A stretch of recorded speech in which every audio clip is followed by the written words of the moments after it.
Burası Kurtlar Vadisi.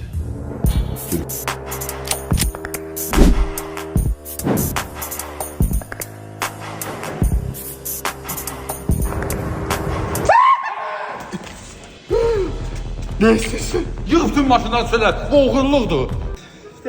Sal görüm aşağı. Ne inirsən bu qədər maşını? Neyime geleydim ben deyilən maşını? Dedim yığ maşınları. Ay kişinin oğlu, özünü işə salma ginən. Gəl mən sənə kömək eləyim. Qardaş, basqın elədin, soyuq silah, oğurluq. Ən az bir 10 il oturacaqsan içəridə. Sənə lazım deyil. Bak belimi kana bilib ağıl danışma. Mənə pul lazımdır. Sən bir qərar aldın. Pul lazımdır, maşın lazımdır. Maşın.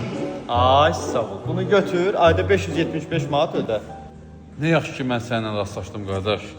Sən olmasaydın, mən bu işi görüb ən azı bir 10 il gəlib yatacaqdım. Sağ ol səni. Problem deyil qardaş. Hətta görürəm ki, mənə etibar eləyib Moskavı da çıxartdın.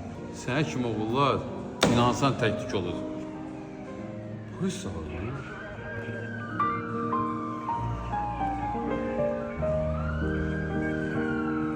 Qardaş, Bəli qardaş. al bunu da apar. Sırokla bir 5 il artırsınlar. Носил с собой ствол, носил патрон в стволе.